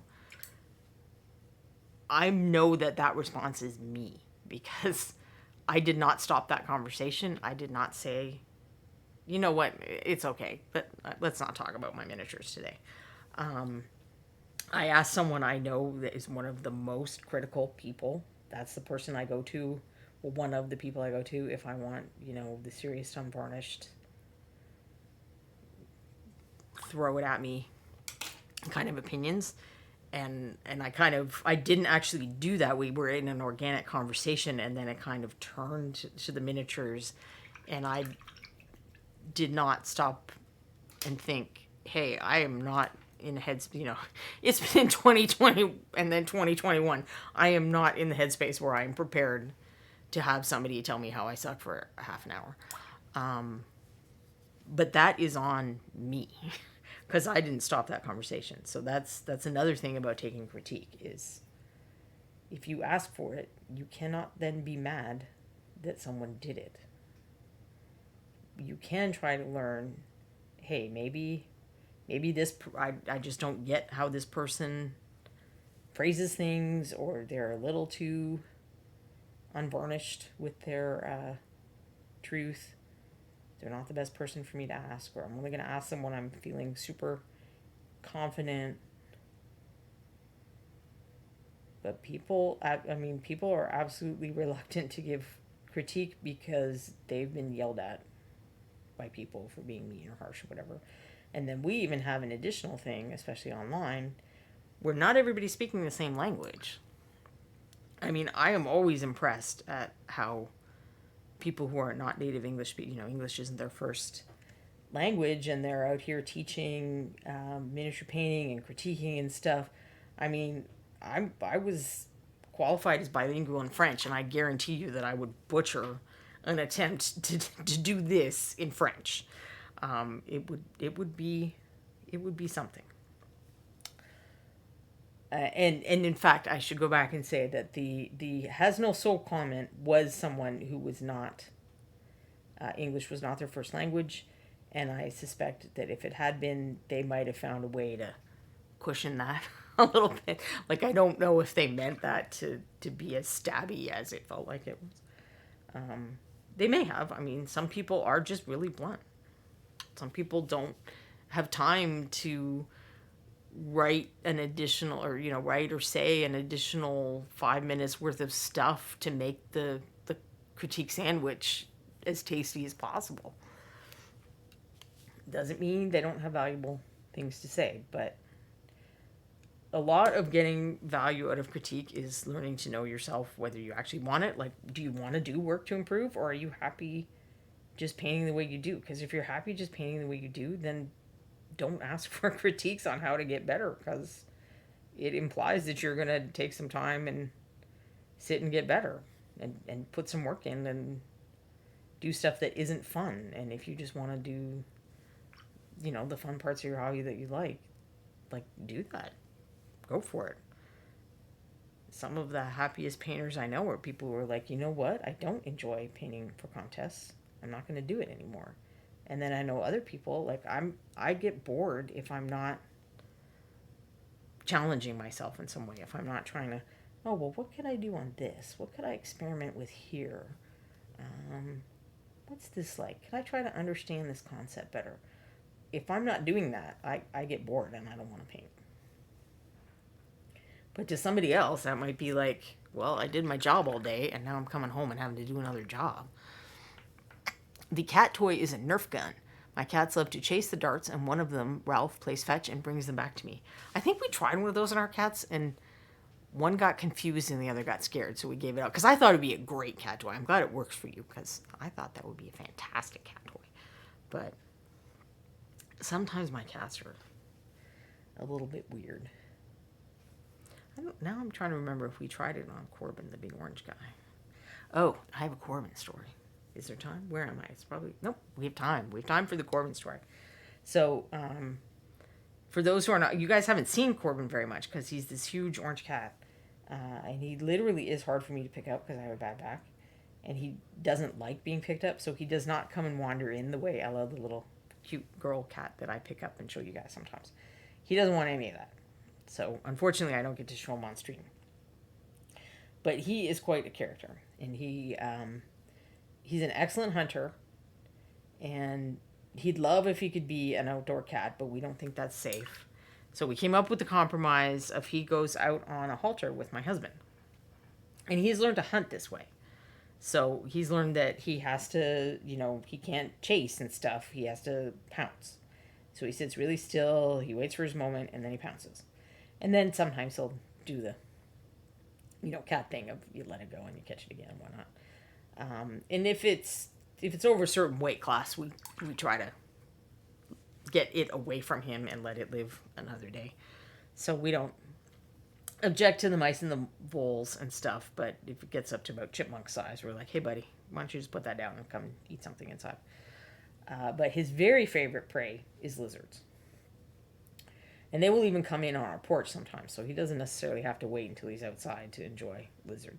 And I think he really does enjoy it. Like, I don't know what it tastes like, but apparently it's the best. It's better than any of the kinds of cat food we give him, because he doesn't usually eat the mice and those things, but he eats the lizards. So we had caught one recently on the porch. Of course, he waited till we had people over, so they got to see him devour a lizard and just leave little tail pieces behind. It's like, thanks. I'm sure the guests really enjoyed that clip. But then a few days after that, my husband's out with him on the leash, and I get this text. It's just help. And normally, if Kevin's trying, because we usually bag up the dead things and put them in the garbage so that we don't step on them by accident out in the yard. Or we tried leaving them out, and like Carrion never seemed to take it away. So we're like, okay, we're just gonna throw it in the garbage. So usually he'll text me, can you bring me some plastic bags? Corbin killed a mouse. But this was just help. So that seemed a little more like, okay, he probably can't type much because of whatever's happening. So I run out, and he's like, there's a big snake on the driveway, and Corbin wants to attack it. And when I picked him up, he like slashed my husband's thumb. So my husband's bleeding. He's bleeding on his phone. The cat's trying to get over to the giant snake. So I take the cat, and I make him come inside. And then we get my husband all patched up. But apparently there was this like 3-foot long snake. And Corbin was like, yeah, let me at him. So I assume that he saw like, this is a giant legless lizard that I could eat on for a week. I don't know. Because he's actually very, cats are pretty cautious. They know that the prey have teeth and nails and will hurt them back. So I have no idea where this overconfidence, because this is a cat he's so afraid of dogs. He'll just come in the house immediately. I'm like, you could probably take a Chihuahua or a Pomeranian or whatever. He's like, no, I think I can take a 3-foot long snake. But we decided that was not true. So that's my Corbin the Snake story.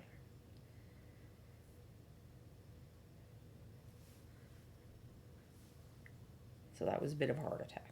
Well, then he gave us another heart attack like 2 days after that. So we have this, our back porch is like screened in, and then there's a door to go on and off the porch, and then there's a sliding glass door to come in and out of the house. And the latch to the door that goes to the yard has been broken, but it's a really stiff door, so it's like sometimes you have to slam it open to get down there. And the stairs aren't in great shape, so we haven't really been using it. We just kind of ignored all of this. But Corbin must have seen something and thrown all of his 20 pounds of weight at the door hard enough to open it up. Because I was looking for my other cat, who loves the sunshine, so she's been very happy because it's been hot here. And I'm like, why isn't that cat on her perch? And because you can't really see the back door from most of the room. So I moved over a little bit to the side, and I'm like, oh my God, the back door is open. And then she just comes running up. So she'd gone down to the backyard, but then she came up as soon as she heard me. And I'm like, well, thank God. And then I'm like, well, obviously Corbin's still down there, but luckily he hadn't gone very far either. And it's like, well, way to give us a heart attack, guys. Archer did that a few times too. They managed to get out. And they have never seemed to go beyond where they're supposed to go. Like most of the, Archer and Ella being indoor cats, they were very indoor cat. They were like, there's too much weirdness out here. I don't like it. But Corbin very much likes outside, so I was afraid as soon as he got out he would leg it, but apparently he found... I think he was trying to hunt something under our air conditioning unit. But I'll share one more cat story that's kind of related to my husband not being able to see very well. So he's working in the garage, and he has the garage door open. He's trying to, like, deal with our endless mounds of geek crap. And then he comes back up, and he's like... Well, now I can't remember if he texted me, but...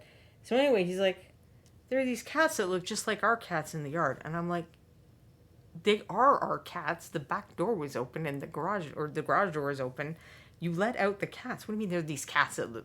Why are there two cats that look kind of like our cats? It's like, because they are our cats. I know you can't see, but... Those are our cats. Go and get them.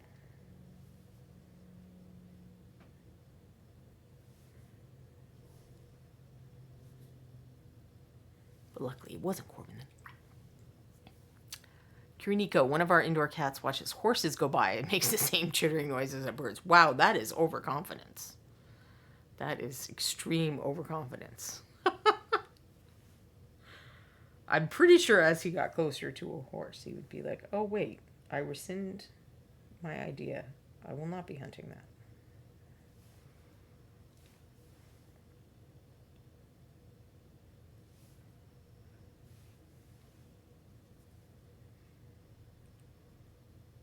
This guy has very many leg straps.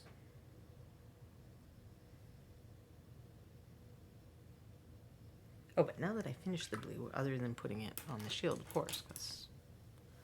Of course, I forgot that. Let's see if I have enough. I'm thinking I probably didn't put enough water in this, because if we want to do a little palette update, and as I mentioned, there's 3,000,000% humidity in here.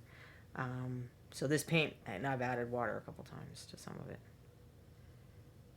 is definitely thickening up. So I think that I haven't added enough water.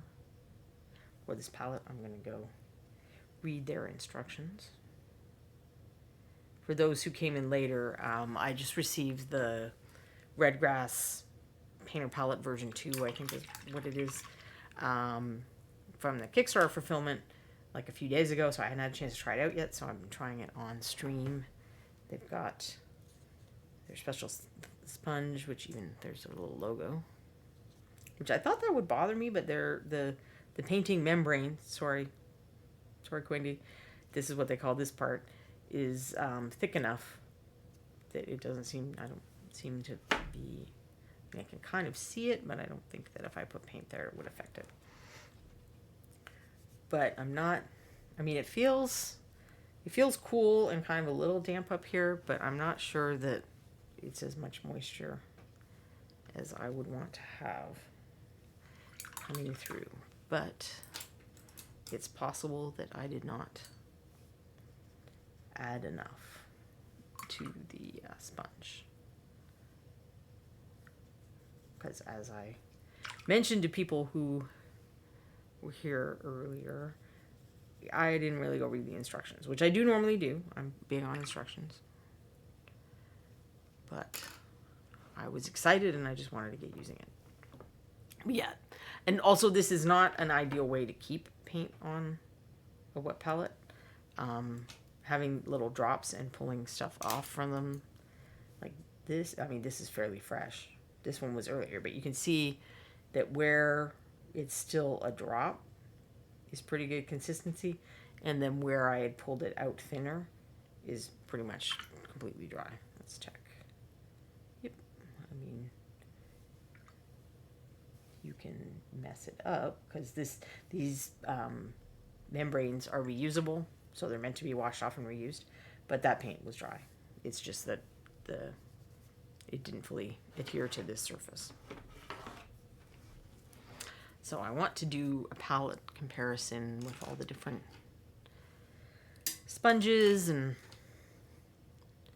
membranes, and I mean, I don't think that the plastic box part really is massively different, but you know, a plastic box is a plastic box, other than the little bonus features of this one has things on the side where you can attach like weld palettes or other accessories.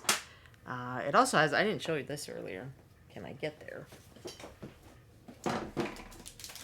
Hold on, I made a big stack and now I have to get to the bottom of the stack. So this is one of the accessories that came with it, which is a glass palette.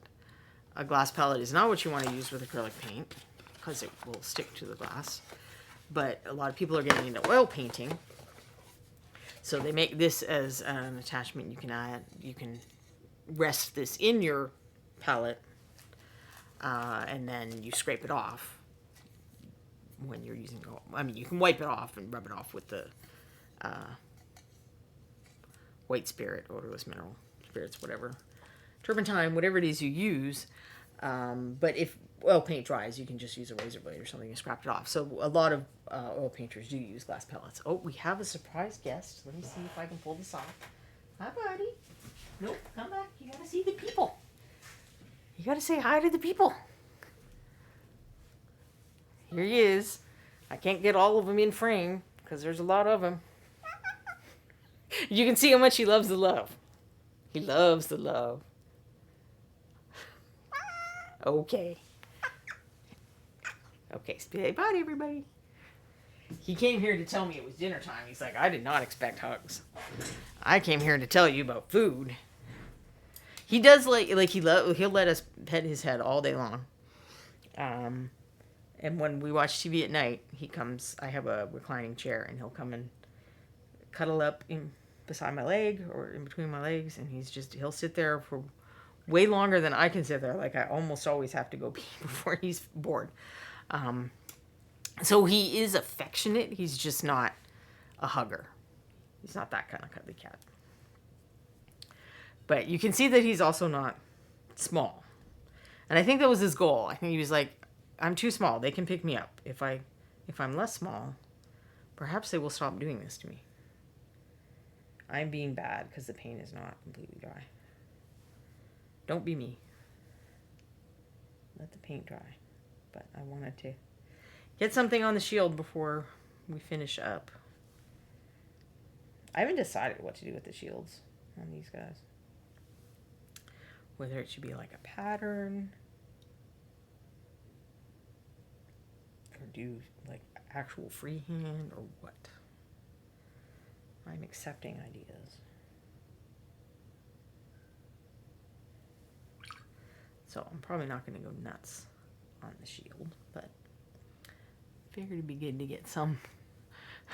Grunico, that tiny squeak does not sound like it comes from that chonky boy. Yeah, he has this amazing ability to somehow simultaneously be this like totally badass hunter, I can do it cat, and then also work the I'm a sad baby, please give me the snacks and the love and the food. It's like, okay, you can't be both of these guys at once, but apparently he can. He can be both of these guys at once. Hey, a few paints. I hope your drive is going okay. It seems like everyone loves Corin. We need to come up with some kind of Corbin cam so you guys can see him even when he doesn't want to let me pick him up. But yeah, he works the sad baby angle pretty hard to try to get what he wants. He's like, my life is terrible.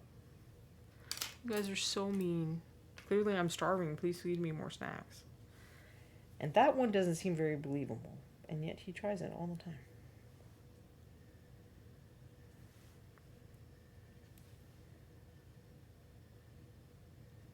He was very skinny when I first got him. We actually picked him up off the street, essentially. He was wandering around our neighborhood over a period of several months, and we reached a point where we decided even if you are someone's indoor cat or outdoor cat, they're not taking good enough care of you because you seem way too skinny now. And I put up, well, I mean, I didn't put up flyers because, you know, we live in a digital age, but I posted to all the local Facebook groups for lost pets, and I called the Humane Society and the other animal shelters, and I did all the stuff you're supposed to do because it was not our intention to have a third cat. We just didn't want him to, you know, have something bad happen to him. And then we played cat chicken with our neighbor for a while. Because she occasionally has done the same thing where there's a neighborhood cat that she doesn't think someone's taken care of well enough, or it's been abandoned. And she had no cats, and we had 2 cats. So I kind of thought that we should win cat chicken, but we didn't. As you can see from the fat orange cat, we did not win cat chicken. So now we have more cat. But I was going to show another couple of photos before we go. So I don't know why I started painting on the third one. So I had the 2 original ones, and I started painting on the third guy the most. And got blue on some of his skin, but maybe I'll fix that later. But I will show you another couple of pictures on my phone. So I'm going to be annoying and plug this again. So, novaopenfoundation.org. Go there. There is a raffle. There's a raffle for all kinds of cool stuff, and it benefits humanitarian aid in the Ukraine. I have an item that is in the raffle. You don't have to go for my item. I don't care if you pick my item or not. But if you are interested, it is Kobzar Soloveitko, which is a figure that Reaper's been selling for for Ukrainian relief aid. They give the money to UNICEF, I think. I don't think it's connected. So the Nova charities, there's a Ukrainian charity also named Nova something, so they're giving it to that. This was sculpted by Jason Wiebe with lots of little touches that relate to the Ukraine. This is the nightingale. That it's not like, I don't know if it's officially the national bird, but then there's the sunflower as well. But it features heavily in their folklore and stuff. And I painted it to match the bird of that region. There's a blog post up with the paints that I used, and here are the paints that I used. Not the exact ones; these are fresh new ones. But if you enter the raffle, the prize package includes the figure, a blister copy that Jason signed, and then a copy of each of the paints that I used to paint it, which is 32 or something. They list them out on the raffle page. So that's a pretty good deal, even if you just want paint. That one's worth entering. But if you play GW games at all, there's some really cool well-painted figures that you could win to use in your armies. Let's see, Erin Corporia did a 2D painting. She did painting with someone in Ukrainian dress and in a field of sunflowers. The package with me also includes 1 hour of consultation. So if you really do want the critiques, you could get the critiques if you win the prize. And I think it said video, which, obviously I can do video because I'm doing it right now. But if someone doesn't feel comfortable with that, I can do it by email or some other method. I mean, there are probably some technological limitations of things I can figure out. Like, I probably can figure out Discord if that's what the person prefers, but I can't guarantee that I will figure out Discord. So yes, please go enter that. And then this is, I don't know, I can't remember if I showed this earlier. I don't think I ever showed you like the finished pictures of our elf that we worked on so long. And I thought I would do that because things always look different under the camera than they do in photos. And my current blog post is this guy, so you can go see pictures in probably better color than my camera is showing if you're interested. So he's not perfect, but I'm pretty happy with how he came out. And then there's Kobzar again. And then here is Lars in photograph form.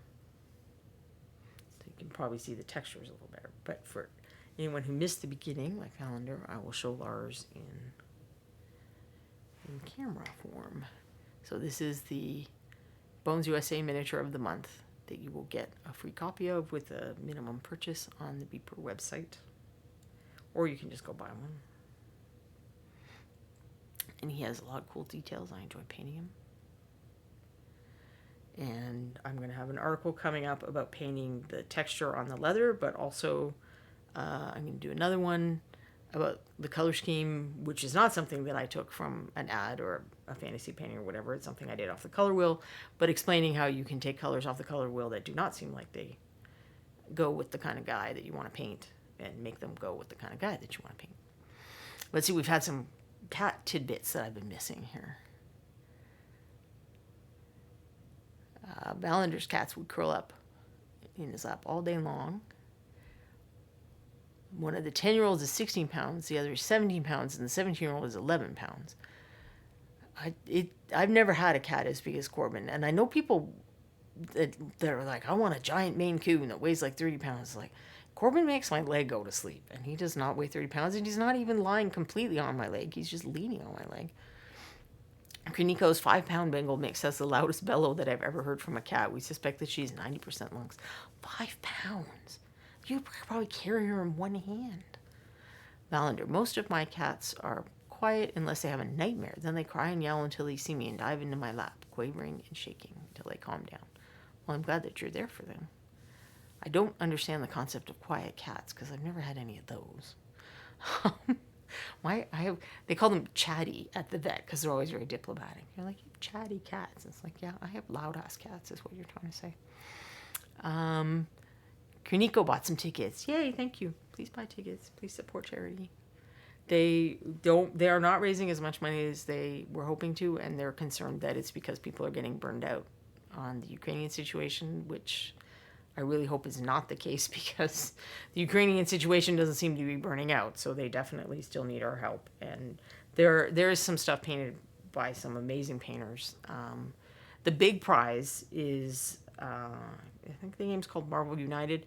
It's the one with the Marvel Chibi characters. And I think 52 out of the 83 or whatever characters. So it's all the expansions and everything too. And 52 of the characters have been painted by like some really amazing painters. Like I'm pretty sure that my husband wants me to put all my tickets in for that one. I'm going to buy my tickets in the next day or two. But then they will only raffle stuff off if they have it in hand. Like I had to send my thing off before they even started the raffle, and one of the items, I think it was probably coming from someone in Europe, took longer than expected. It was a bust of a man and a woman kind of looking at each other in a very loving way, and it's called Make Love Not War. And the person who gets that actually gets the reproduction rights to it as well, which is kind of cool. So hopefully some companies are going to go in and get that so multiple people can have it. But I'm tempted to at least throw a couple of tickets at that. I mean, I don't know that I know how to reproduce a bust, but I guess I would offer it to other companies who would if I happen to be the winner of it, as long as I got one to paint. That's all I'd really be looking for.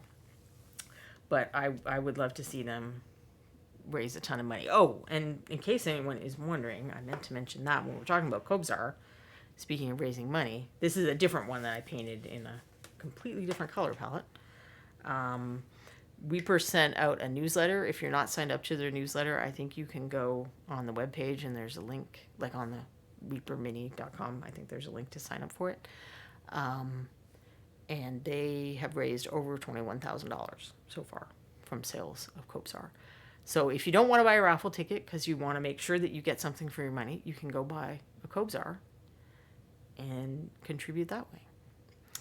But most of you probably already have because you're here all the time and you hear me yelling at you about that. And I'm sure I'm not even the only Reaper painter that's been hawking Kobzar. But thank you all for coming. And I'm glad that you guys finally got to see Corbin.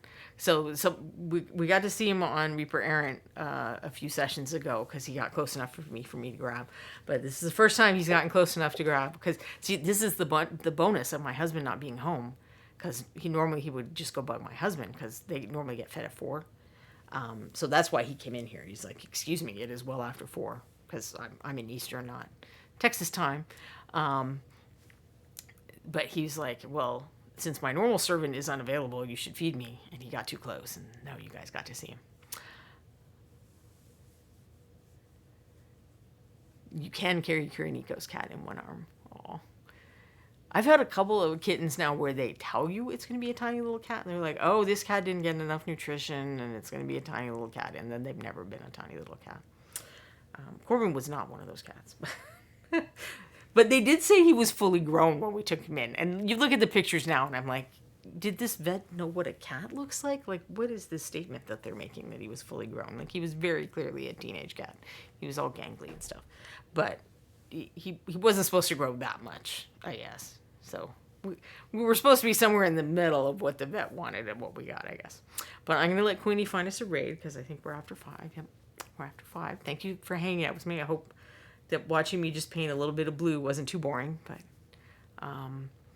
and let me know, again, lurkers or people in the chat who don't want to say it publicly, if there's stuff you want to know about trying to improve your painting, entering contests, ReaperCon, the MSP Open, any of that stuff, let me know, because I want to make sure to address that as much as possible in the next couple of months as we lead up to ReaperCon.